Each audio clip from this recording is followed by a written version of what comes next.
go from there. Hey, oh, okay. Good morning, everybody. Thank you so much for joining us for a Saturday style chat.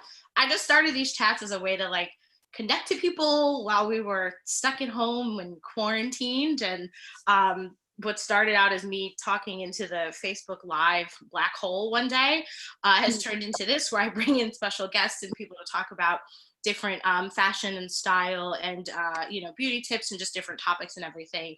So today I'm super excited to have with us Miss Jasmine Sims, who is a licensed esthetician and a business owner. She owns Skin Services by Jasmine, and Shari Tiandra, who owns Shari Tiandra and is a professional makeup artist. We're gonna talk skincare, beauty, makeup, all these things were like, I pretend I know what I'm talking about, but I really have no idea what I'm talking about. So I was like, let me go ahead and bring in the experts. But before I get started, I just want to take a minute, and I do this at the beginning of all of these sessions. And I just want to check in with everybody, participants, our speakers. How's everybody doing right now? Well, I'm doing awesome. Like I was telling you before, because everything is quiet and shut down, all those distractions I no longer have. So now I'm working on things that I should have been working on. So that's good. So hopefully when nothing will ever be normal, but return to a pace, my foundation will be set and I can operate even better than I did before. Yeah, that's a good point. What about you, Jazz? How are you doing? I'm doing great. I actually have not lacked in any way at all, which is a blessing. I have a day job as well as aesthetics and the other stuff I'm doing. So I'm considered an essential employee. So yeah, I haven't missed out on anything, and I thank God every day because it could be worse. Yeah, absolutely. We got a couple of Ashleys on the phone, Lalika, Tracy. Like, how are you guys all doing? And I know some things about some people that I won't put out there, but I know a lot of people are having a tough time. It's affecting all of us differently. So how are you guys? The house is quiet. Where's the baby? She sleep. So Ashley and I connected because our babies are like, 2 weeks apart? 2 weeks, yeah. And so Azuri and James, and we have another little friend, Ellis, like we're making them best friends basically. And they're going to be best friends because that's the rules per their mothers. And James is taking his morning nap too, so praise God for that. I'm like, she went down. We're like on schedule today so far. I found some yeast. I've been hunting for yeast because I've been wanting to make bread. You're the third person that's told me that this week. It's like soda everywhere. Was everybody breaking bread this week? I don't know. But a friend of mine found some at Aldi's, and I was like, we'll try it and see. But yeah, so far so good today. All right, so we're baking the bread. Anyone else want to share how you're doing? What's going on? Okay, I can see some thumbs up. All right, cool. Well, again, thank you guys for joining. Thank you for joining us on Instagram Live and Facebook Live. If you guys have questions on Instagram and Facebook and you don't want to join us on Zoom, just pop them in the comments. I will be back and forth between all three platforms asking questions. And for anyone on Zoom, you can feel free to unmute yourself and ask a question, or go in the Zoom group chat and ask a question too. And also in the Zoom group chat, I pasted everyone's information so that you could follow Jasmine and Shari on Instagram and Facebook and Twitter and book their services and buy Jasmine's lashes and all of that good stuff. So it's all it's all there for you guys, and I'll paste it a couple of times. But those are a couple of you that have done this before and a few of you that haven't. So I'm gonna get started. I'm just gonna ask Jasmine and Shari some real basic questions, and as you guys have questions, feel free to pop in and go ahead and ask those too. So the first question I have is actually for Jasmine, and we got this via Instagram, and I just had this question anyway, but can you just walk us through what a good basic skincare routine looks like? Or I'm sorry, before we do that, feel free to introduce yourself, tell everybody what you do too. That was my bad. Oh, you're muted, Jasmine. Hold on. I'm gonna unmute you. Go ahead. Can you hear me now? Yeah. Okay, I just switched to my computer, so I was like, the faces I'm making, I cannot hide my facial expressions. So I am Jasmine. I've been an esthetician for 2 years. I work in a salon. I have a suite in a salon, so I've always wanted to be in a salon. I never wanted to really be in a day spa or any of that. I do so much. I do facials. Eyebrows are my first love. I love brows. I do lashes. I am certified to do extensions, but I do not ask me. I will not do them. The reason? Very tedious, and I would rather spend time doing stuff that I like to do. I know I can get a lot of money from doing it, but I don't enjoy it. So That's fair. I got into aesthetics because I love doing it. And so I'm not doing nothing I don't like doing. That's just that. What else was I saying? Oh, I have a lash line that I just launched, came in time for quarantine. So I have time on it. I don't like half doing stuff. So I think that's it. Awesome. So yeah, so the first question is, can you walk us through a good basic skincare routine? And then just for the parking lot, can you help us with how to tame our brows during quarantine since we can't get to our brow ladies? And kind of talk us through applying lashes, because I really want to wear lashes because I don't have any, but I can't put them on. So those are like parking lot questions. Let's go through the basic skincare first, but I think we all would like to know how to manage these eyebrows when we can't get to our lash lady, because I'll be like, use them a little thing, but they're too thin now, so I'll be having to draw them. It's a mess over here. It is a mess in 1929. Basic skincare. I would say every person needs to wash their face 2 times a day. And when I say 2 times a day, that's morning and at night before bed. I would say a basic thing is cleanse is the right word. Cleanse, exfoliate, tone, and moisturize. That is very basic. Okay, do we exfoliate every day, every other day? Does it depend on your skin type? I think we got a question that said that, and I don't like giving vague answers, but it's always hard for me to answer when I can't like actually see someone's skin. As far as exfoliating, if you're oily, I'm oily. So I can exfoliate every day. I use something called a daily microfoliant, and I just incorporate that in between cleansing and toning. So the one I can use every day. I really like to use it when I wear makeup. I don't wear makeup every day. I know everybody thinks like, I don't wake up like this. This is not, no. But I try to do that. And the number one thing I would say is most important that a lot of women like make a mistake on is wearing makeup to bed. I know it's cute and you don't want to take it off. Tell the truth. But that makes your skin age faster, and it also clogs your pores. So that would be like my basic, thing for skincare. Okay, awesome. So I forgot, I'm sorry. If you're dry, you can exfoliate 2 to 3 times a week. Okay, cool. That's that part. Or normally.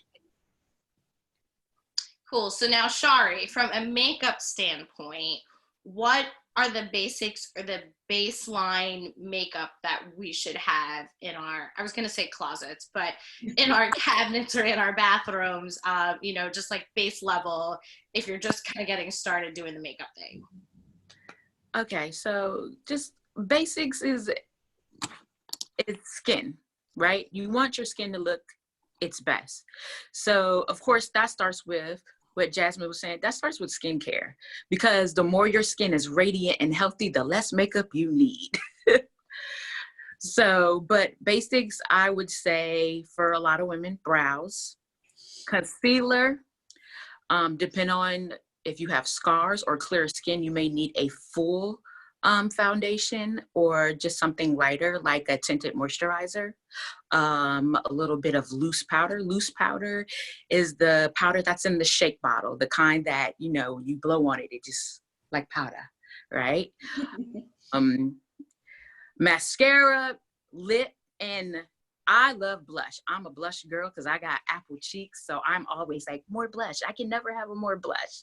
So blush and mascara. Those are just basic things every day, throw in your face, go out into the world. Because honestly, most women don't want to look like they're going to the nightclub. They don't want to look like they're going to the red carpet. They don't want to look like they're going to a wedding. They just want a clean, everyday look, something easy in and out. Okay, that's a good question. So I'm going to follow up with that question with you first, Shari. Can you walk us through just like what is an easy makeup routine? So you're saying most people don't want to be made up and dolled up every day. So we have all those products you just said. What's the order that we put them on our faces? For me, just like Jasmine, I'm a makeup artist who doesn't wear makeup. Because I be in it so much. And I even ask clients, depending on what the gig is, I'm like, do I have to show up wearing makeup? Some will say yes, because they're like, I want to do this, that, and other. I want you to look all glammed up. Cool. But a lot of people be like, no. I'd be like, great, because I'm going to show up in sweatpants and dry face. But mostly eyebrows, boop. Concealer for our discoloration or pigmentation underneath the eyes. A loose powder, mascara, lip, and blush. That's for people who don't need a full face. If you don't need to put a full foundation on, but for those who do, because you have scars or something you want to cover up, then I would recommend all those steps with foundation. And that's a good everyday, simple look. If you want to throw lashes on there because you're all about the flutter, then you can do that.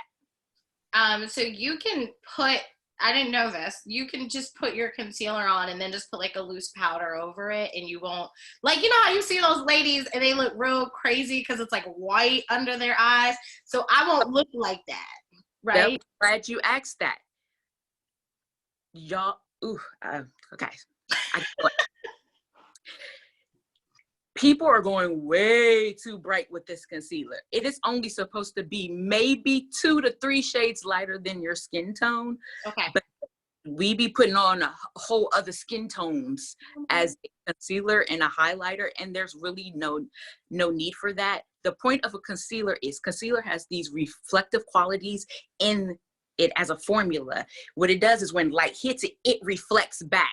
So when you're going 4 or 5 shades lighter, you're gonna look crazy. So you only need to go 1 to 2 shades lighter than your skin tone to really brighten up your face. So that's what I did. I am literally 2 shades lighter than my skin. That's it. And I have blue and green underneath my eyes. And that's a whole color wheel. We'll get into that later about, what colors you should use, depending on if you're brown, light skin, pink undertones, all that good stuff. But yeah, don't go too light. And then just a little bit of powder. You can literally tap your finger, go like that, and keep it moving. Okay, so that's good to know. So I use foundation because I have some discoloration and some scarring, but I've been stepping up my skincare game tremendously so that I can go without so much makeup. So that's good to know, because yeah, I was like, oh, am I gonna look like the crazy eye girl? Y'all have all seen on Instagram when they look crazy. So Jasmine, I want to talk a little bit. You talked about a good basic skincare routine. I would love to know, from your perspective, like, what are there certain brands or types of cleansers we should be using? Can you talk to everyone about toner? Because I'm not sure everyone knows what toner is. And then I also want to know, like, this moisturizer thing. So I have combination skin, but I know some people use like oil moisturizer. Some people use regular like lotion moisturizers that look like a lotion. So like, can you just talk to us a little bit about the different types of products we can think about for our face? Okay. In the school that I attended, we were trained on Dermalogica. So I live, use, and breathe Dermalogica, but I have ventured out. Most of all of my clients use Dermalogica. I try to give them different things. And the reason why I use it, the reason why I stuck to it, is because it was the only thing that ever worked for me. I struggled a lot with my skin myself, and that's part of the reason why I got into aesthetics. So that one thing has always helped me. Like I started using it in school, and I love it. What was the other question? All right, can you talk about like toner? Because I know I probably didn't know what toner was till I was like 30, which I'm not proud of. Maybe even older than that, because now I'm like closer to 40 than 30. So yeah, I would love to, talk to people about what toners are and then the different types of moisturizer. Because I know people use oil moisturizer, but as someone that has like partially oily skin, I'm like, why would I add more oil to my skin kind of thing? Right, I do. I'm oily too. I think a myth that a lot of people live by is like, I'm oily, so I don't want to add moisture, and that is completely not the case. When you use a toner, we'll go back to toner. A toner is like an astringent. Toners can be so many things. Like I've used witch hazel. I love using witch hazel. That is like, especially right now with everybody being quarantined, you cannot go to Ulta and Sephora and try different things. But witch hazel is a great toner. You can also mix 1 part apple cider vinegar, 1 part water. That's a really good toner. Apple cider vinegar is really good for oil. I love toner because it actually absorbs your moisturizer too.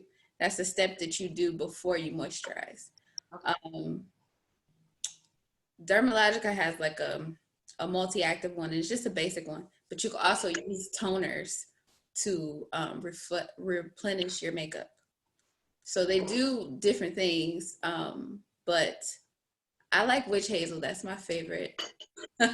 I know, like, I'm trying to give. Did you want some more Jello? Answers that you want some more Jello? get, you can go and get witch hazel right now. So that's a good thing. If you don't use that, if you use a cleanser, if you use an exfoliant, just throw in some witch hazel and, right before your moisturizer, and that's fine. Now, different moisturizers are made for different types of skin. Like Erica said, she's combination. I am also combination. I'm oily in my T-zone, so that's like my brows, down my nose, and the sides of my mouth. When you're oily like that, you don't want to stop using a moisturizer or never start, because your pores will secrete more oil because you're not getting it from a moisturizer. That makes sense? Yes. Okay. So you want to use a moisturizer, and a good moisturizer to look for, words to look for when you're oily or combination is oil-free. You don't want to look for words like hydration. If you're oily, you want to stay clear from that. If you're dry, you want something that's going to hydrate you, something that will smooth you. But I think the number one thing that keeps your skin at ease is cleansers. I know that was one of the questions, like, should you splurge on a cleanser or a moisturizer? And I would say cleanser. Okay, because that's like kind of the foundation for everything else to work. Yep. Okay, that makes a lot of sense. So I'm going to kick it back over to Shari for a minute. Although I think Jasmine is probably going to have an opinion on this too. Can we talk makeup brushes for a minute? Here's why. I have like a bathroom full of makeup brushes and I use like the same 5 for everything. So do we need makeup brushes? What do we need them for? Like, I know some people use makeup brushes for foundations. I use a sponge for foundation. Some people use their fingers. I'm like, that's too messy for me. So do we need brushes? What brushes do we need? And how often do we need to clean our makeup brushes? So first, cleaning makeup brushes. I actually get this question. Guess what? Just like you clean your face every day, you should clean your brushes every day, because that's nasty. So skin cells, bacteria are all in your brush. And if you let that thing sit for 24 hours and then use it again, after you just took that time to wash your face and prep it, and now you're going to put the brush that you ain't washed the other day back on your face. Oh Lord, I'm about to tell my husband to go throw all my in a bowl. You need to wash your brushes every day. Oh, every day? Every time you use them. You can also use, there is a brush cleaner. It's like Barberside for makeup brushes. You can get it from different websites like Cinema Secret, or you could just Google it and find a place. It's blue just like Barberside, so you can use that too. But I always recommend wash your brushes. Just like you take care of your hair, you got to take care of those bristles because they get hard and brittle. They can hurt your face, scratch your face, like all kinds of things. I use shampoo on my brushes because they're my babies. Some of them shampoo are very expensive I do. and were $1, but they still get Yes. I treat them all the same with love.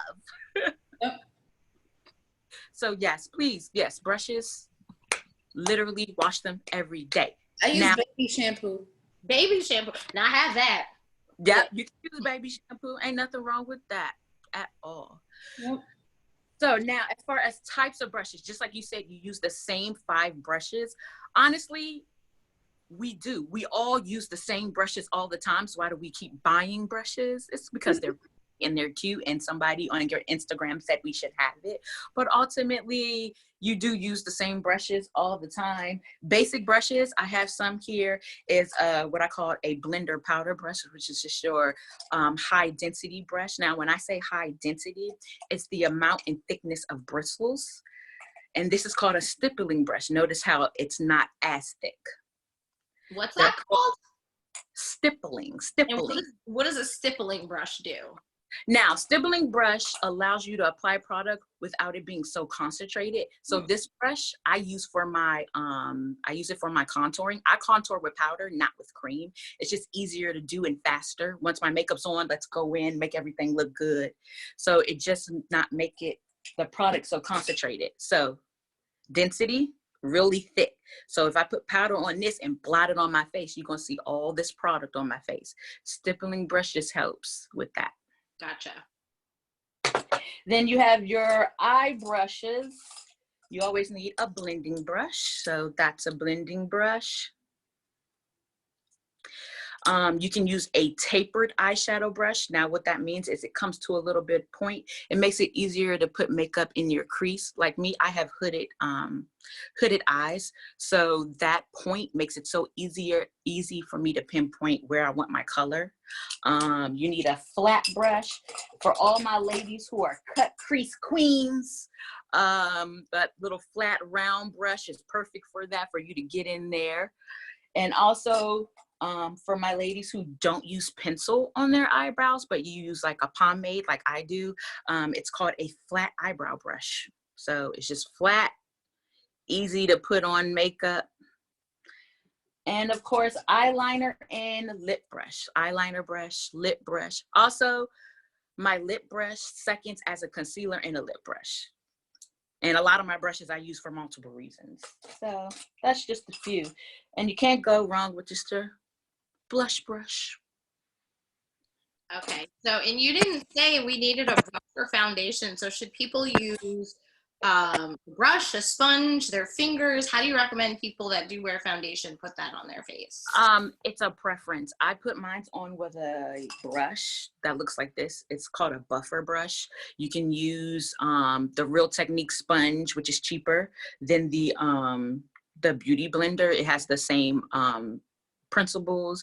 You can use your hands. It just depends on you. I use my hands when I use a lot of cream products because your body heat warms up the product and it actually allows it to look better. It allows it to absorb better in the skin. So when I do concealer, I do use my fingers, but for full foundation, I'll use my brush. Okay. That's a good question. So I'm going to break up some of the questions I have because we've gotten some questions in the chat. So the first one says, can we talk about dermaplaning? I don't even know what dermaplaning is. So I'm hoping, Jasmine, you can explain this to me. What does the grow back look and feel like? Is this a good thing to do? And the person that's asking is saying she's naturally hairy and has PCOS, so she'd love a way to feel comfortable in her own skin. You know, she says, she makes a joke. She says, I would say I want a man that's okay to help with these chin hairs, but I'm not okay with it. So can you explain to me what dermaplaning is? Because I don't know what that is. But then talk a little bit about what it is, how it works, what the grow back looks like kind of thing. Sure. Give me just one moment. It's funny because I have not started dermaplaning yet. I had a class that I paid for, and I'm praying to God it doesn't get canceled because I've been trying to get in this class for almost a year. Wow. Yeah, with Ohio, it's hard to find classes. I'm one of those estheticians that if it's a class, I'm going. I always want to learn, but I have been trying to get in this class for a while, child, and I just finally paid and all that, and then here go Corona. So I don't know. I have never gotten a dermaplane facial. I have a friend that I went to school with who does them. If you're in Toledo, her name is Val, but you can go to her. It's incorporated in a facial. So it's a form of like, I guess they would say it's a form of exfoliation, but what it does is it takes the peach fuzz off of your face. So like myself, I have like, it's not blonde, but it's really light hair. And when I look in the mirror, or you can see it in the car, really good. When you're in the car, you know, you can see those hairs, but dermaplane basically takes that off. It also takes off a layer of skin and it leaves you with a glow. As far as PCOS, I know that is, there's a lot of things that are entailed in that when it comes to your skin. You get a lot of hair growth in places that, you know, typically you wouldn't get. So a dermaplane will probably help with that, but it will not stop it. Because a dermaplane is something, you want to get a facial probably every 28 days. So a dermaplane is something that you can get that, but in between that time, you'll probably still have to get waxes. I think that the regrowth after a dermaplane, it probably depends on how fast your hair actually grows back. But she can always do, I think with PCOS, a lot of things that you have to worry about is the hair growth. You want to make sure you're not plucking and like tearing your skin because it can cause that scarring underneath. So I would recommend waxing, of course, because I have clients that have PCOS, and I always try to tell them, like, I know it takes a lot for you to allow it to let it grow, because to wax, you have to have, your hair has to be at least the length of a grain of rice. So it's hard that in between, especially when you have that, you know, that self-consciousness about the fact that you have hair there. It's hard to do, but dermaplaning will help. It just will not be a long-lasting effect, especially if your hair grows back faster. Did that answer the question? It's hard for me to say it because I don't do it yet, you know. Yeah, she's nodding. She's nodding that helped the question. Okay, cool. So that's good to know. And then, so we have someone else that said, I'm going to put these two questions together. I'm a beginner with makeup. So are there any good makeup tutorials, and what are the like base up makeup tools that she needs to have in her makeup bag, which I think you touched on a little bit, but for a beginner, where should we go? Because I know I look at the YouTube stuff and I'm like, I'm not doing that. That's 87 steps. I'm not doing all that. So is there a good place, you know, to go to kind of get these like basic tips and tools down? Well, unfortunately, yes, YouTube is still a good place to go. But if you know a makeup artist or a neighborhood makeup artist, you can slide into their DMs. Hey, would you do a video class with me? I just want to learn how to do some basic looks, everyday get up and go kind of thing. We're all stuck inside, so I'm pretty sure that artist is like, yeah, somebody that I can paint on. I'm gonna be painting on myself, but you know, I can see you. Sounds like Shari just volunteered to do a private makeup class for a fee. Yeah, but no, YouTube is a good place. We are in the age where a lot more is better, which is not always the case. I hate that we waste so much product. They be loading on this product. It's just too much. So doing a natural makeup, you don't have to use as much as say you see in the YouTube videos. A lot goes a very, very long way. And as far as basics, just, foundation, concealer, things, skincare, moisturizer, all that good stuff. And I could elaborate it more if I, know the person. Like I tell everybody, eyeshadow, you should have an eyeshadow 2 shades darker than your skin tone if you just want to do the crease. Like there's different methods and everything that, we can get into later or at another time. So yeah, that's it. So then I have another question for Jasmine from someone. And I have this is a good question because I suffer from this too. So this person has hyperpigmentation and they want to know how can they even out their skin naturally versus store-bought products.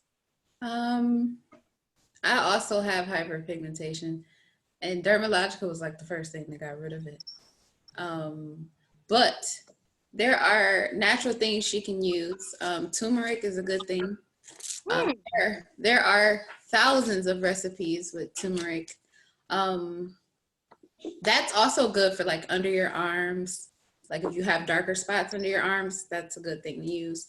I would say naturally, that's probably the best thing. Cinnamon is good. Now, does she have hyperpigmentation and acneic skin, or is she just over acne and then she's getting the scars afterwards? Can you put the answer to that in our private chat, and then I'll share the answer.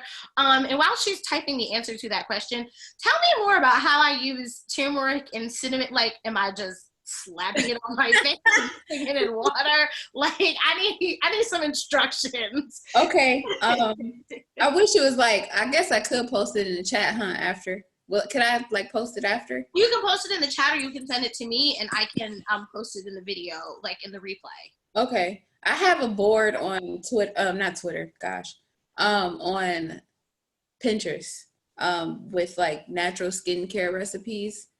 Because I'll use like, depending on what I'm doing with the client, because I do something, I give custom facials. So whatever the client has an issue with, I try to do something with that. But it's so many things you can use.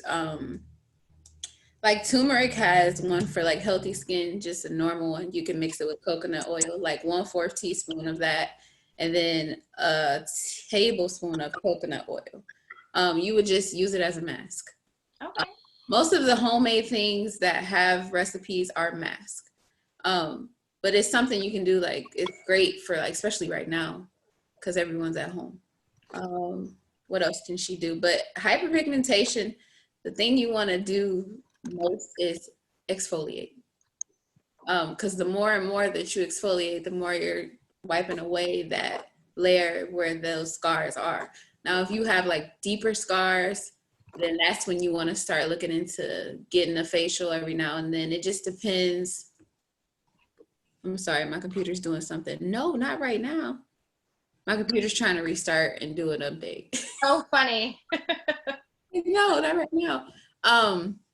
What was I saying? I hope it doesn't shut my computer off. Cause I'm like, oh God. You can still hear me though? Yeah, you're good. What was I saying? You're saying get a facial. Oh, yes. If you have hyperpigmentation that is not very deep, then facials will help you. Getting them, like I said, every 28 days to a month will help a lot. If you have very, very dark spots, then you want to think about maybe peels. But there are different levels. And like I said, it's kind of hard for me to tell. I am still trying to get rid of this on my thing. Okay, there we go. It is hard for me to tell when I cannot physically see it. But at home, a good thing is an exfoliant. You can also make those. You can use like, there's things you can use like sugar scrubs. You can make all those. Awesome. Thank you. And I think you touched on it because she said she had like acne and scarring. And so you did talk about that. So this is another question. You both might have an answer for this, but they said this person's always on the market for natural makeup because she has sensitive skin. So do you have recommendations for products that are cruelty-free, vegan, and natural for sensitive skin? For makeup, there's a lot of new what's called vegan lines coming out. It's like the thing now, which is fine because, you know, we're eating plant-based protein and plant-based meat and all that good stuff. So you can Google vegan cosmetics and they will actually give you an entire list of good companies, reputable companies that you can buy from. Also, as far as cruelty-free, it's a line there, and I'm going to get political on you for just like a second. So any makeup company that sells in China, so that's your Clinique, your MAC, your NARS, the law in that country is they have to test on animals before releasing it to the public. It's not necessarily the company, but that's the law in that country. The law in this country is we are in the midst. There is a law that has been brought to Congress called the Humanity Cosmetics Act. So they're working on banning testing on animals, period. But really a lot of the newer companies, you know, companies that are coming from makeup artists or Instagram and Facebook, they don't test on animals, but it depends on the market. So if your company sells in China, then they don't really have a choice. That's just what the law is in different countries. So that's something you can Google, look up, do some research to figure out if the company you like tests on animals or not. Also, I just want to piggyback real quick on hyperpigmentation. In the midst of you guys getting your facials and your pills and your scrubs to help cover up hyperpigmentation, brown, you want to use orange or peach concealer to help. It helps counteract the coloring. And then you put your foundation over top of that. Just so you know, I just wanted to let you know in the midst of you getting fabulous, you know, let me cover this up today. And yeah, so yes. And like I said, Google for vegan options when it comes to makeup. Like there's a lot of brands, like the first thing you see is this is a vegan brand. So that's something she can look into. Cool. And then we have a question about how can you get rid of ingrown hairs on my chin? And then it says, and under, but I don't know if maybe that's underarms. So how do we get rid of ingrown hairs on our face? Especially since we can't go to our estheticians and all the people that would help us with that. Yeah. Ingrowns on your chin. I would say an exfoliant. It's not gonna do it right away, but that is a good thing to use. I can't say this, but I love doing extractions. That's an extraction thing. When you get a facial, we dig them out. I like watching Pickle Popper too. I just be like, ooh, yeah. But But since you can't get to an esthetician, ingrowns, I don't want to sound like I'm being funny, but is this a female? Yeah. Okay, because I have a lot of males that suffer with them because they don't do anything to their face. They're just yes. But I normally like they're mad at me by the end of the facial because I've gotten them all out. But I would say females, any area actually, like between Brazilians, because that's somewhere you also get ingrowns. Exfoliate. When you see the hair growing back, that's when you start. So if she gets waxes and then she has ingrowns in between, when you start seeing the hair coming back, start exfoliating and it will help. Okay, that's good to know. And so, yeah, so can we sidebar for a second? Because we're all stuck at home. So I can't see my eyebrow. So my waxer does my eyebrows.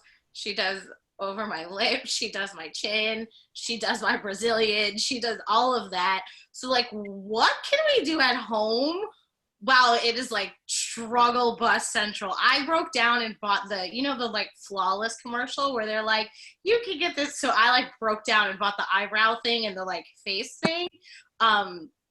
Unclear if it actually is working or not, but what can we do because we can't get to our waxers and our estheticians and all that kind of stuff, short of like waxing it ourselves? Right. I would say right now, I have been telling my clients, my brow clients, don't touch their brows. I say they're my brows because I keep them. That's fair. Yeah, so I don't touch my brows. I've been telling them that. They're not going anywhere. Where are you going? I mean, but like I'll be on video chat and my eyebrows, when they grow together, they start talking to each other. Like even my husband was like, "Your eyebrows aren't connecting. Good job." I would say for stuff like this, like I actually have a wax pot at home, so I cheated and I did my brows. But they have grown back a little. So I would say concealer. You can do, when I go through spurts, like I'm like, I want mine thicker, I want them thinner. Or like when I want to grow them back, I use concealer. You want it to be so you don't have like bricks around your brows. You don't want it to be that light, but you want it to be maybe like a shade under your actual skin tone. Which, Shari? Nope, you're right. Don't. Yeah. So your eyebrows float in the air. Right. So it'll hide the hair, as much as it can. But as far as your lip and your chin and stuff like that, I hate to say it, but if it really bothers you, you can buy some there. But, Okay. But Jasmine, the esthetician with working, where I can work, I would never say that. Okay. That's fair. That's fair. Yeah. But when you nair, just be careful. Like, don't leave it on too long. Don't use it in areas you should not use it in. Like your lip, if you are one of those people that wash your face and exfoliate and all that, do not use the exfoliant and nair in the same setting, because you will get bumps around your mouth and your chin and all that. You don't want that. You asked me something else? No, I can't remember. Covered everything? Okay. The mimosa might have been kicking in. I don't know. Yeah, so I guess leave the YouTube tutorials at home. We had someone say that she tried to do a sugar waxing from a YouTube video and almost lost a thigh. So you heard it from our esthetician. Don't try to do that. I'm glad your thigh is okay, though. And if you guys have more questions, just pop them in the chat. But we'll keep going. So Jasmine, you talked a little bit about this, and you said people should get facials every 28 days. So for someone who maybe doesn't get facials or doesn't get them regularly, can you talk about what a facial entails, what you do in a facial, and why we should really be doing them every 28 days? Sure. A facial is a skin treatment. I use steam. The steam makes the products work a little faster. A facial is a skin treatment that basically, I want to put it in terms where it's easy to, it basically gives you a glow, leaves you refreshed. It helps with blood circulation. It helps with aging. The more facials you get, the less likely you will show signs of aging as fast. What else? Like I said, I do a custom facial. A lot of my clients, I have clients that have acneic skin. That means they have breakouts often. I have teens that come to me. They are like right on the cusp of, starting to have acne or, aging skin, dry skin, oily skin. I'm one of those people. I have oily skin, so, and it's like when I turned 30, I was like, what is this? What happened here? Yeah, I became oily, but for me, it regulates my oil. So I can tell when I have had one or when I need one or when it's time. A facial, a normal facial is like an hour long. You do a cleansing. I do a double cleanse because I don't think y'all noticed, but when you wash your face with a towel, like say you wash your face with a white washcloth, you'll still see dirt on your face after you wash it. So I do a double cleanse, exfoliation. That can either be just a basic exfoliant. It could be a peel. You want to do a mask. Masks are tricky. When I do facials, I try to balance out what you have going on.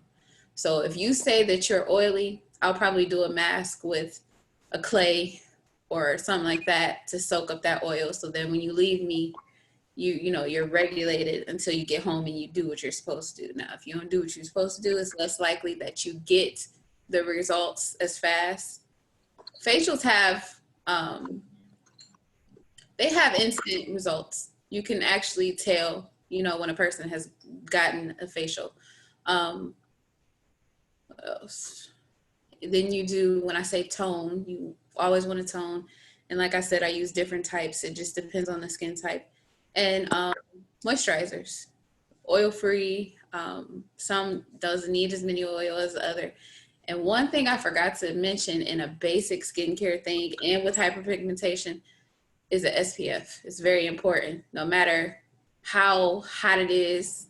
Like in Toledo, it tends to be gloomy a lot, but those days the sun rays still will hit your face. So anytime I do a facial, especially during the day, I make sure that I incorporate an SPF. And most you can mix into your moisturizer, and some moisturizers have them in it already. So that's a facial. They normally last about an hour. You get steam towels, and some people who don't have skin concerns, they can also come and get a facial for relaxation purposes. So I have 2 follow-up questions from that. So the first one is going back to when you said you do the double cleansing. Mm-hmm. Should we be double cleansing at home? And does that mean we should be changing our face towels that we're washing with every day, just like we're washing our brushes every day? And then the second question is, should we be doing masks at home? And if we're doing them at home, how often should we do them? You don't have to use a different washcloth every day. What else was it? It was, should you use a washcloth every day? Yeah, or should we double cleanse? Like, should we wash our face and then? You can double cleanse at home. A good thing, the first cleanser that I use when I use a double cleanse is the oil-based. It's kind of like a makeup remover as well as a cleanser in one. A micellar water, like the, what's it called? It's real popular. The Garnier one. I keep hearing about that. I use that when I use that when I wear makeup. They have like them for different skin types too. So now they have one for oily skin, and then at first they only had the one, but now they have one for oily skin, they have one for dry skin, and then they have the regular one for normal. So you can use that quick. Huh? She says double cleanse. I do recommend you taking your makeup off first with a makeup remover, only because now when you're cleansing your face, if you're just throwing soap on your face and you're scrubbing and moisturizing, you're actually also now seeping that makeup further into your skin. So it's better to take that layer off. I do recommend using a makeup remover and then cleansing your face. Okay. And the makeup remover too can get off the mascara, because if mascara sits on your lashes, they can tend to break them off. So you want to remove your makeup, then you want to cleanse twice. Okay. But you can use, like I said, you can use the Garnier. Like she said, I know a lot of people love makeup remover wipes because it's the easy way to do it, but you got to get a little deeper than that because that's not going to do it. Yeah. Well, the micellar water's in my Amazon cart, so maybe I'll just go ahead and go ahead. Send for the next order that's coming in like a day. And then the other question is, should we do masks at home? And if so, how often? Absolutely. The only time I would say don't do a mask is if you don't know what you're doing. and I say that because you don't want a mask that does the opposite of what you need it to do. But masks are good, especially times like now, in between facials. But yeah, they're really good. Ask your esthetician, what can I do at home? Every esthetician should go over what you need, prior to the facial and after. I try to give mine, my clients, I try to give them literature, stuff they can look up I give them an entire list of what I put on their face. So if they want to go get it, they can go get it.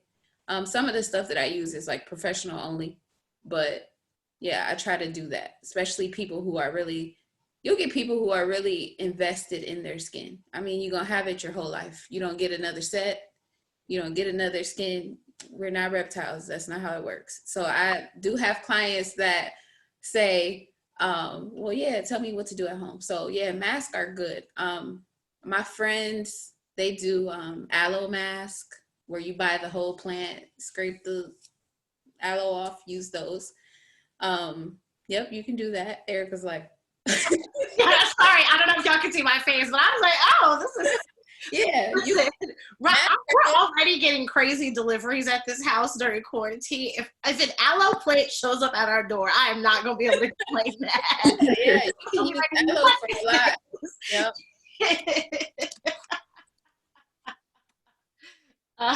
Wait, so Jasmine, I have one of your clients on Facebook Live, and she's been commenting. And so she said, Jasmine, that's right. She said, it's not that you give them homework, is what she said. Yeah, I want you to know the real deal is Jasmine's giving homework once she takes care of your skin. Yes, yeah, my clients know I'm very honest. I do not bite my tongue, and it's because I care. So yeah, they know. Like I said, don't touch my brows. If my clients are watching, you better not pluck your brows. Because I feel like when this is over, their brows are gonna be like perfect because all of the stuff that grew out. Yeah, I pay attention to that. You want thick? They gonna be thick, all right, by the time we get out of here. I was like, listen, May 1st gonna be day 50 in this house. If I had day 50 eyebrows, them Johns would be like this. But I'm gonna stop touching them. I'm gonna use the concealer. I'm gonna get my life together. So we all gonna get our eyebrow lives together right now. So I have a question for both of you guys, and I know I am guilty of this because I go to so many like events and things where people are always sending me things to try and I don't always try them. So I have these like expired beauty products or makeup that like I don't know if it's expired, but I assume if I got it last year it's probably expired. So can you guys talk to us about how long we should keep things? Like I know your mascara, you're supposed to replace it every like 6 months or something. Like I think it's 6 months, I could be wrong, but can you talk to me about like how long do we keep our mascara? Like should we throw out our cleanser after 6 months, even if it's not out, or which if you're washing twice a day, it probably will run out before then. But let's just talk about expired products and what we need to do with them and when we need to get rid of stuff. Okay. Go first. So those foundations and liquid products, if you turn it over, you will see a little jar with a little lid. And right there, it'll say a number and an M. That tells you how many months you should keep it. Matter of fact, hold on, I'm gonna get a bottle and show you because people don't know it's there. I didn't know that was there. I was just looking around for something and I'm trying to see. I'm looking to hold on. Yeah, I don't have nothing down here. I'm in my living room. I don't have anything down here. I have some glow. All right, so this little bottle, oh, dang it, it's at the, I don't think you're gonna be able to see it. Right there is a little bottle. It has a number and an M on it. That tells you how many months you should have that item before it expires. Yes, a lot of people don't. A lot of people, even with lotion, like I just went to my mother's house and I used to work in Victoria's Secret for 4 years. I worked in the beauty department with the makeup and all that. My mom still has stuff from there. Oh, wow. And I was like, Mom, throw this out. And she's like, I didn't know that was on there, but everything has that number on there. Skincare tends to last like 12 months. Shelf life, especially if you don't open it. That's what we call it. It's called shelf life. So that right there, that little bottle, the back, that tells you how long you should keep it. How many does that say? I can't see it. This one says 24 months. Okay, yeah. Oh, wait. Oh, okay. I'm listening. I'm just pasting the The reason why you should get rid of stuff once it expires, the ingredients in that product starts to deteriorate and separate. Have you ever had foundation so long that when you looked in the bottle, you'd be like, why is all these colors in my foundation? It's because now it's breaking down and separating. And you be sitting there shaking it, trying to make it colors come back. That made me think about something. Oh. Go ahead. People how often they should get foundation. Yeah, I don't have that problem because I wear foundation almost daily. But wait, okay, so sorry. So someone has a question about this, and then I have to go back to the eyebrow question. But someone says, so if you don't open the bottle, can you keep it for that length of time after opening it? Or if it's only supposed to last for 12 months and you didn't open it in the 12 months, you still got thrown away. It's gone. It's 12 months. It's done. It's done left the shelf, the warehouse. It has been 12 months later. It is time to let it go. Now, the only thing I can tell you that you can hang on to is powders. Powders have a much longer shelf life than creams and liquids. So my powders will last me a couple of years because I also with 99% alcohol and I let them dry. So what about lipstick? Because okay, I have lipstick that is like years old. Yeah, I got lipstick. Like I tell people to keep your cream products clean. Do not apply the lipstick directly to your mouth. Brush, right?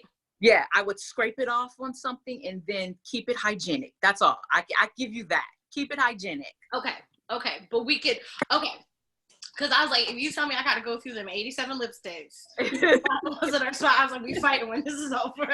Keep it hygienic. But stuff that you're applying to your face, if it has expired, let it go. Most of the time, the ingredients in it now have broken down. They're not going to do what you want it to do. There's a reason for it. Yeah. Okay. That is a really good point. I didn't think about the fact that it's not going to do what I want it to do anymore. All right. Well, I guess I'll be cleaning the brushes and going through expired makeup today. I clean my brushes, just not every day. You clean your face every day. You wake up from. Listen, logically, why would you put the same brush that you had yesterday back on your face? No, it makes sense from a logical standpoint. I understand the why. I just okay. Yeah, I know. I'm sorry. Every day. You can't clean them every day. Try it once a week. So I try to do that, or like I said, Google the brush cleaner. It's quick dry. You dip it, swirl it. You'll literally see makeup come out of your brush. Okay. Dry it and then let it air dry. I actually have a bottle, so while you guys talk, I'll go grab a bottle so you can see kind of. Cool. That works. So then while she's going to grab that bottle, Jasmine, we're going to go back to the eyebrow question for a minute. So we have someone that says, speaking of eyebrows, I have uneven brows due to overwaxing because she went to one of the Asian salons, nail salons. Do you have a serum or product that you can recommend that's going to help with her eyebrow growth, or is she just going to have to thug it out? Yes. What is it called? It is castor oil. Black castor oil. Really? Yes. Dip it in a spoolie. The mascara wand. You can put it on your brows and your lashes. Really? So I've been using that to grow my edges back because after you have a baby and you stop taking all your prenatals, your edges come out. So I've been using it on my edges, but I never thought about using it on an eyebrow. Yep, you can use That's a good little tip. Okay, see, we have good tips today, girls. We got to clean our brushes every day. We got to look for the numbers on the bottom of our products. So we know how long. A whole lot. Basically, we're all going to be throwing everything out and ordering all new things today. And some black castor oil. Yes. Well, I'm excited. It has to be the natural kind, though. Some you can get from, mine's is called Bassett's, but the most natural black castor oil. But yeah, mascara wands. I would do it at night because it's oil. So then in the morning when you wash your face, you're washing it off. I like that. Okay, that's really, really good to know.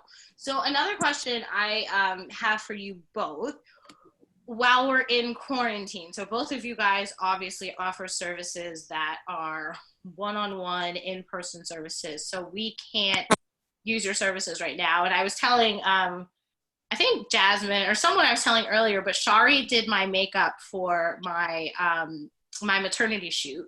And so she's like now my makeup artist. And you know, but I obviously can't, well, one, I'm not, the photo shoot I was supposed to have is not happening right now. But we, you know, I can't call her and just be like, come beat my face, you know. The same thing for Jasmine doing, you know, if I was in Toledo, she would be my esthetician. I'm in Baltimore, so I can't.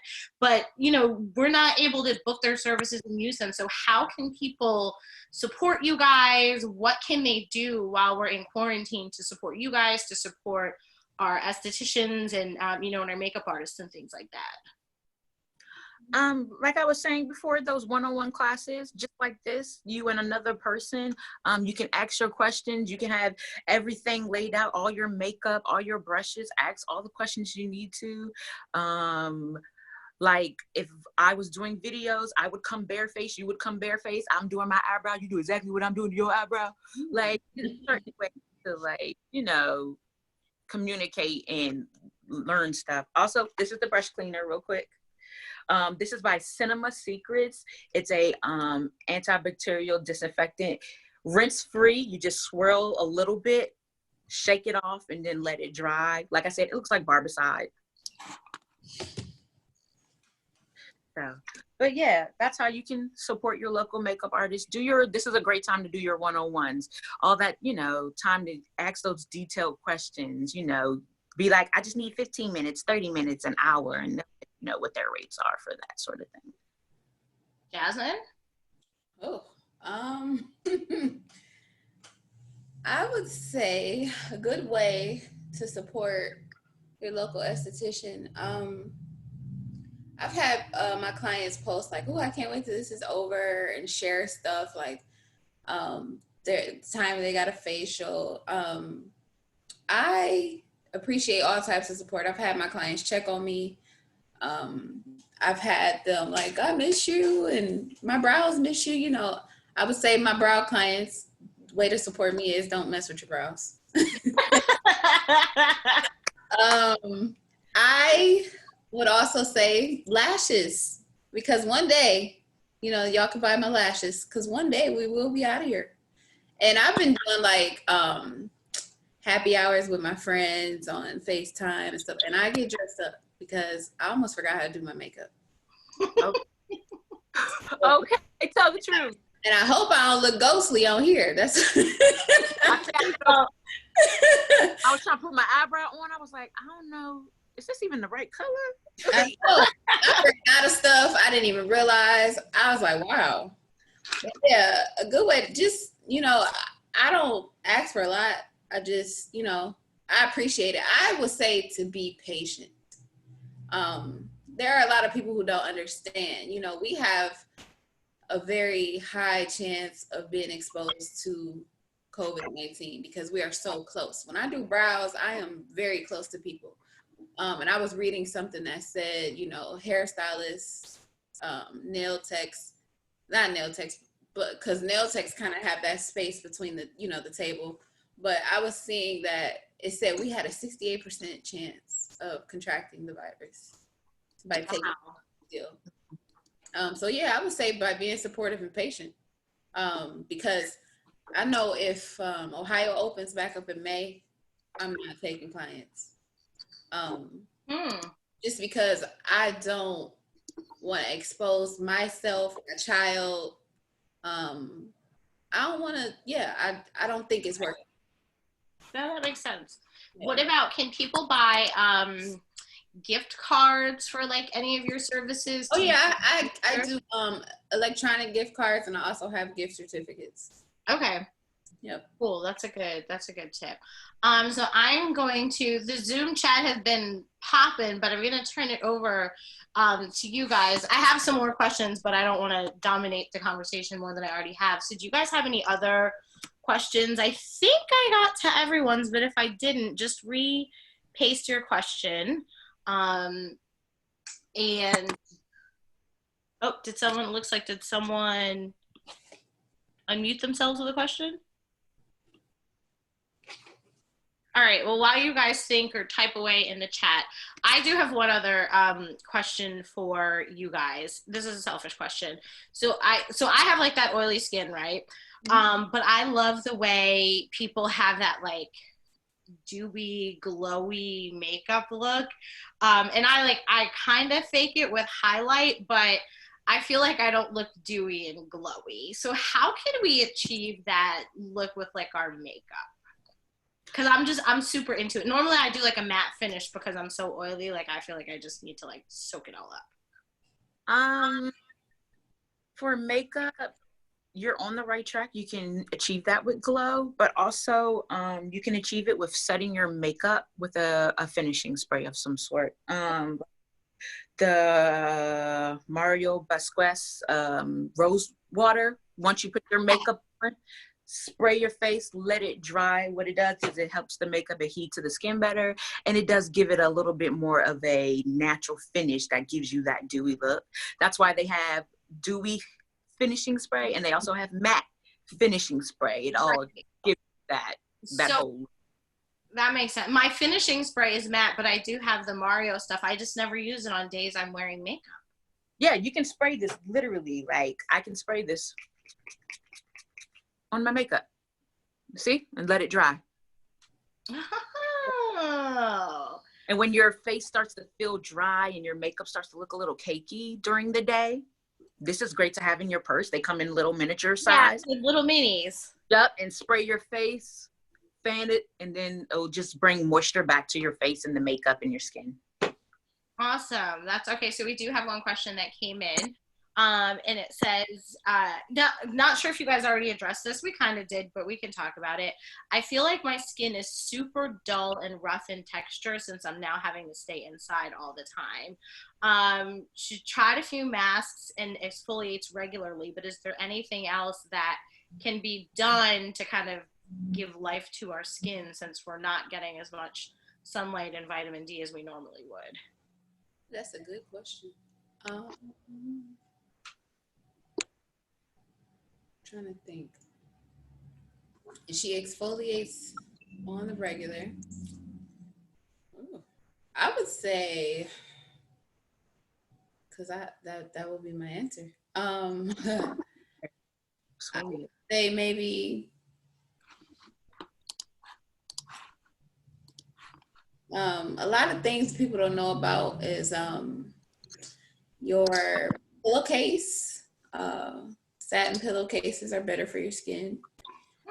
I would say if you're exfoliating maybe 2 to 3 times a day, I would try to do it a little more often.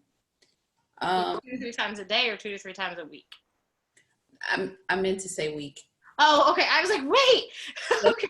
I would say try to do it more often. The mask that you're using, I'm trying to think what she can use to get a glow.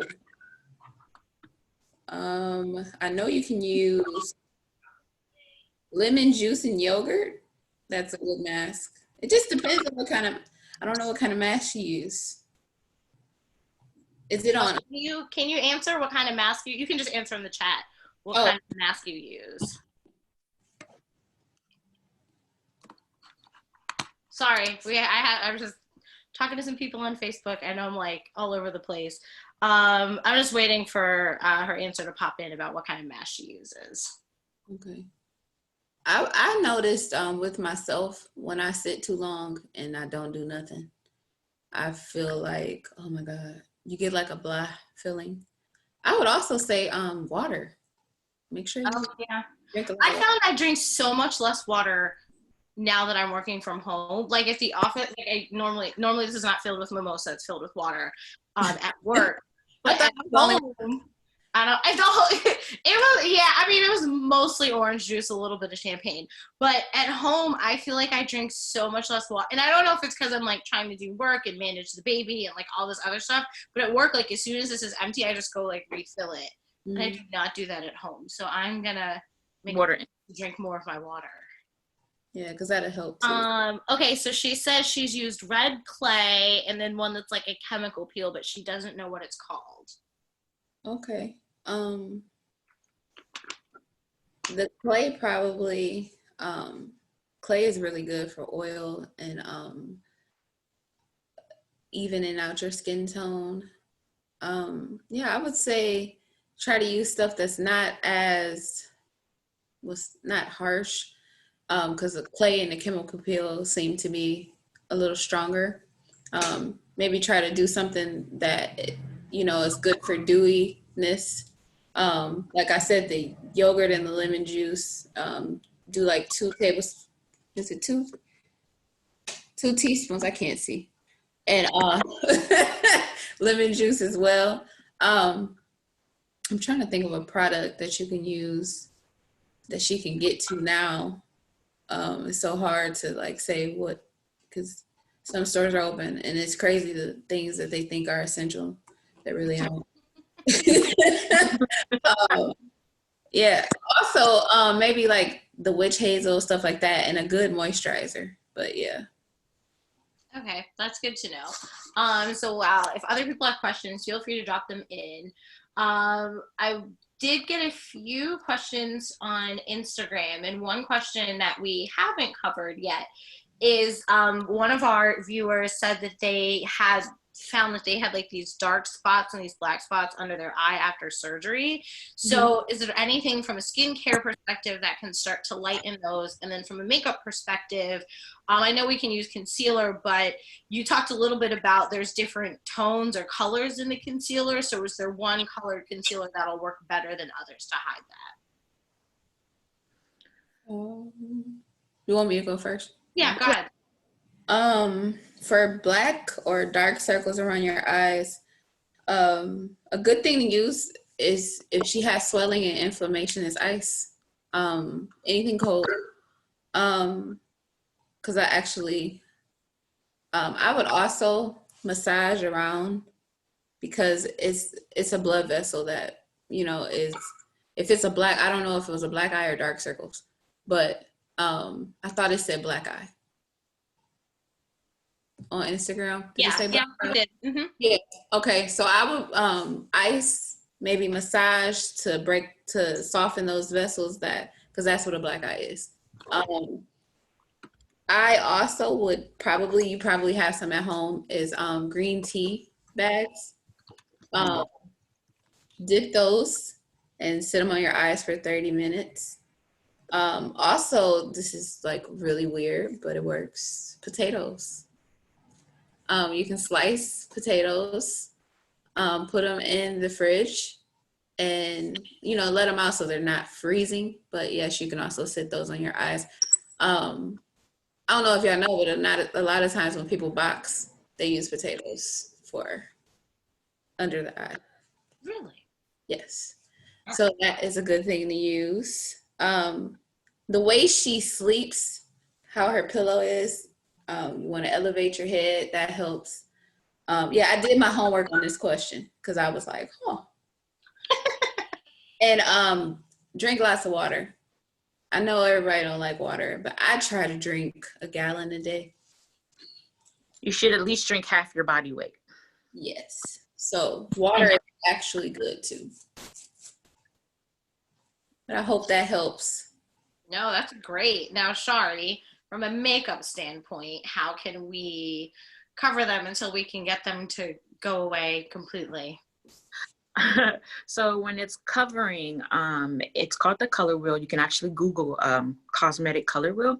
What it does is the color wheel lines itself up with the color across from it is what you should use to cover it. So as makeup artists, sometimes we have to, like in television and film, we have to cover tattoos. So you have to know what color cancels out what color. So for a black eye, she could be black, brown, green, and blue. Those are most of the colors that you see in a black eye as it heals.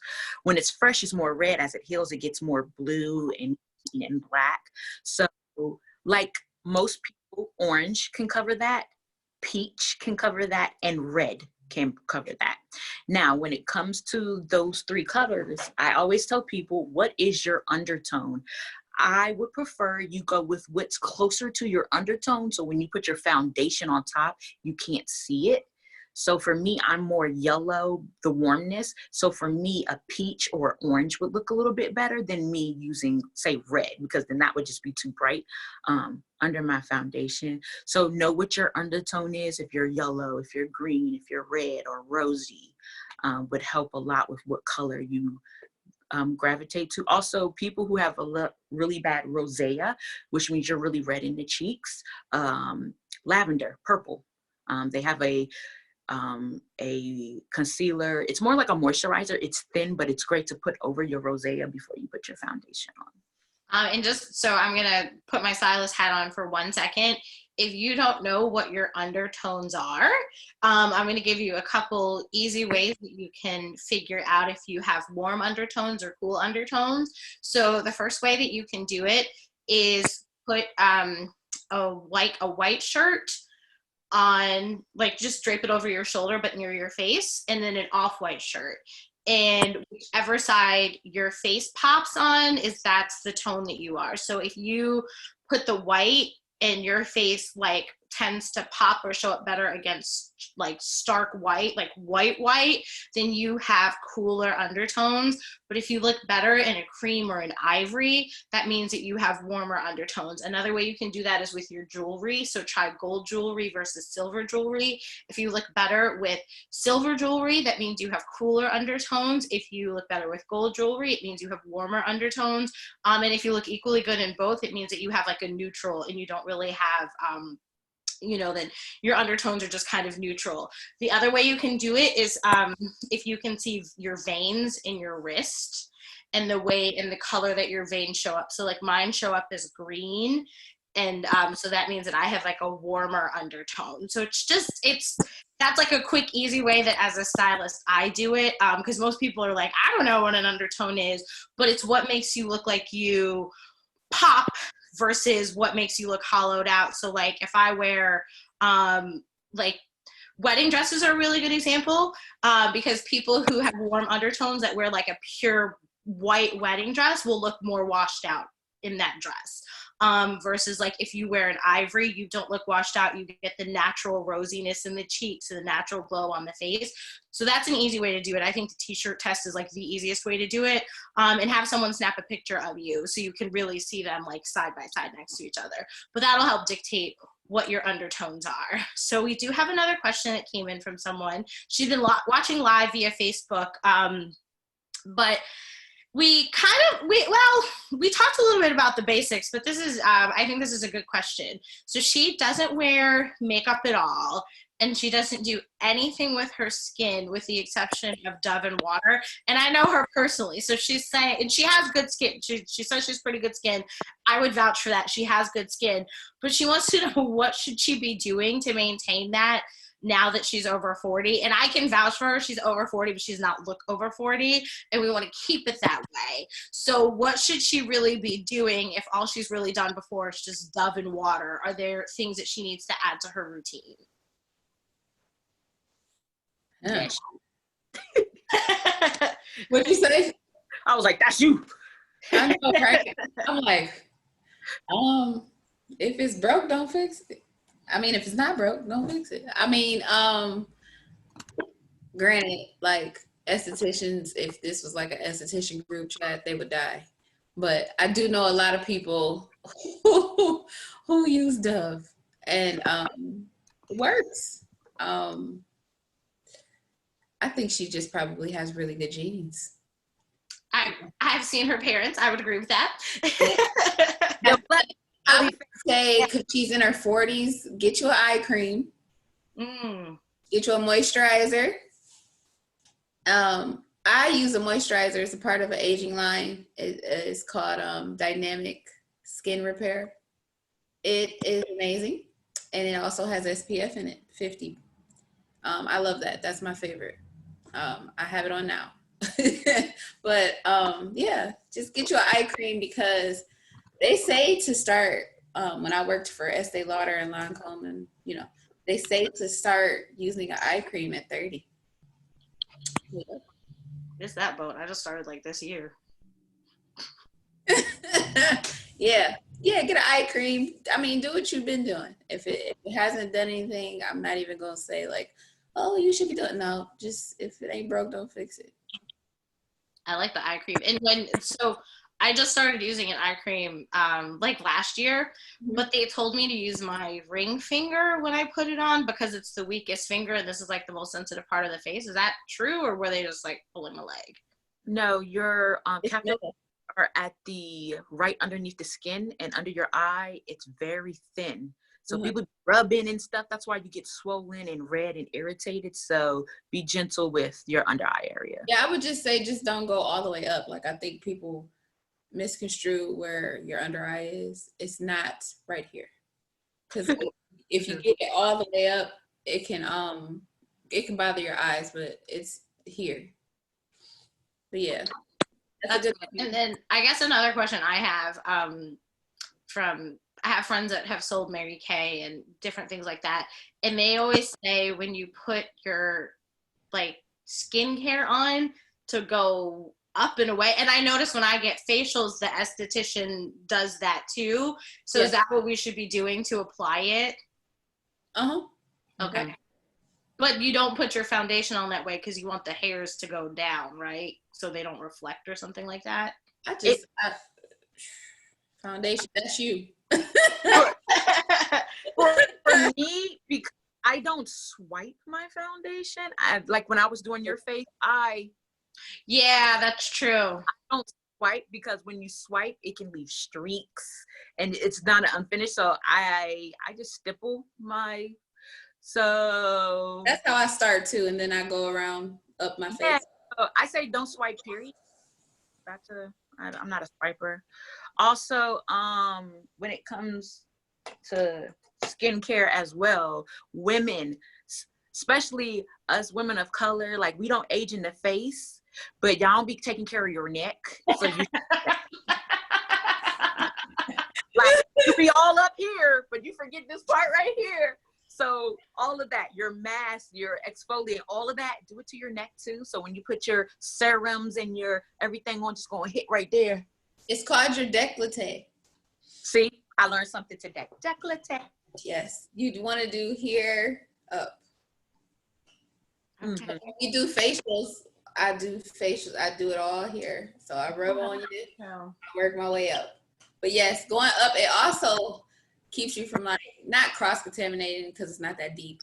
But if you think about it, when you clean and upward, you wiping it all off. But if you go back down, you putting it back on your face.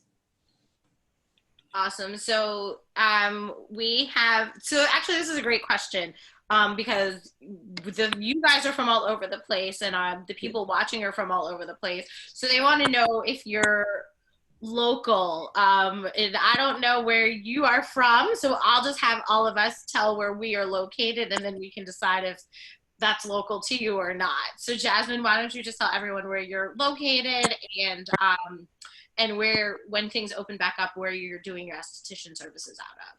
I'm in Toledo, Ohio, and I work at Neve Salon and Spa Suites on Reynolds Road.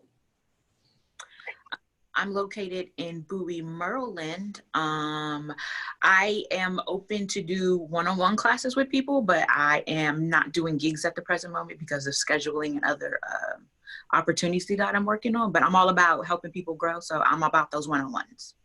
Yeah, and I'm in Baltimore, Maryland, but I do my styling services. So she said she's from Philly. So I do go up to Philly. I have clients in Philly. I have clients in DC. I have clients in California because I can do a lot of my work virtually with people. I mean, now I'm doing all of my work virtually with people, but I do in-person work with people and we'll travel to meet with them or do stuff virtually. So I've gotten more clients in COVID probably than I did like the last 3 months of the year last year. And I'm doing everything virtually and via Zoom. So all of my client meetings look like this. And it's actually been a lot of fun. So cool. Hope that answers your question.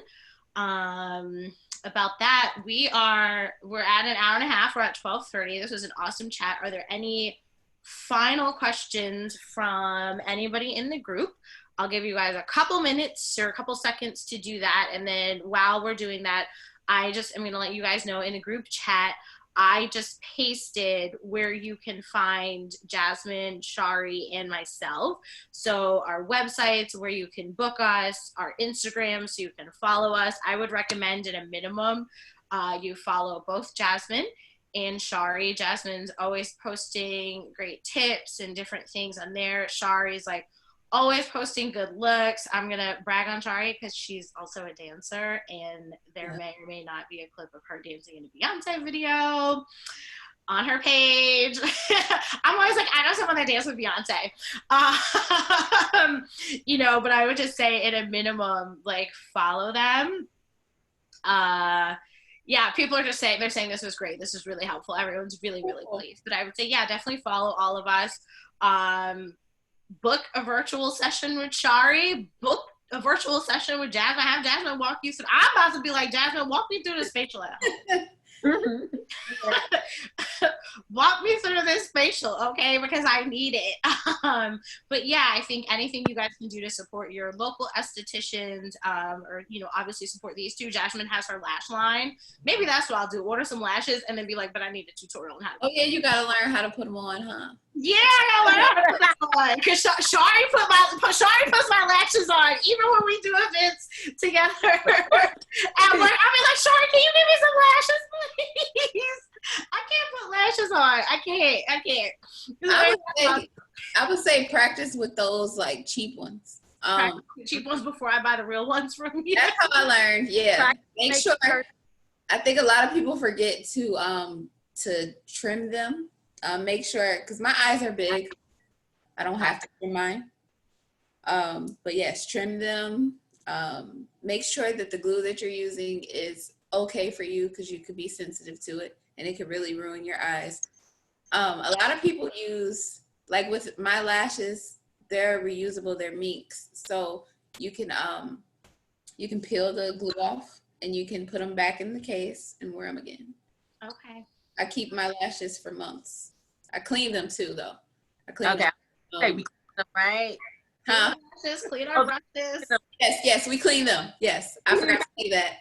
But yeah, I clean them with micellar water, something called pre-cleanse, and a little alcohol. That works. Takes the makeup out and sanitizes. Perfect. It sanitizes them. Yes, I clean everything. I have to stop making this like assumption that everybody knows to clean stuff. They don't, because I'm How we got here. like another makeup artist and seen them take the wand out of the mascara wand and attempt to put it on me, and I said, "Oh, she was the devil." Yep. No, I can vouch for Shari. Shari comes with all new everything every time. Opens it out the plastic, like she does not games. You do not take any games. Awesome. Well, thank you guys again. Like I said, I pasted where you can find all of us, so please follow us. And save the date on May 9th. We are doing a Saturday style chat, and we're talking all about jewelry trends. So I'm going to have Marquis Mapp, who owns a company called the Pivot Club, which is a jewelry subscription box. These earrings are actually from her. They're super cute. And then I'm also having Sarita and Liz, who own a company called Nubian Radiant that does jewelry work, but they work with artisans all around the world. So we're going to be talking jewelry trends and things we can do to look fly on our Zoom calls and all of that. And then on May 16th, because I get this question all the time, is like, how do you take a good picture? So on May 16th, we're doing one called Picture Perfect. And I'm bringing in a model and my maternity photographer, who's also my brand photographer. Once we get out of quarantine, I'll be shooting new brand photos with her. But I'm bringing in a model and a professional photographer so that we can all learn how to take the best photos, because I get that question so often, and I'm like, the only answer I can give you is to practice, because that's what Tyra Banks told me on Top Model, so that's just what I do. But I know that's not like a real answer. So we're going to talk about how do you understand lighting and angles and all of that kind of thing. So we have some really great chats coming up. I'm working on a hair chat. because I know that we are all going through it right now. Like, I know the struggle is real. I'm like, oh, I need a trip, so I'm working on a hair chat to bring in some experts to talk about what we can do while we're home and not going to our stylist. But thank you everyone for coming. Hope you enjoy the rest of your Saturday. The replay will be up on your Chic is Showing. So thanks for coming, and we'll talk soon. Bye.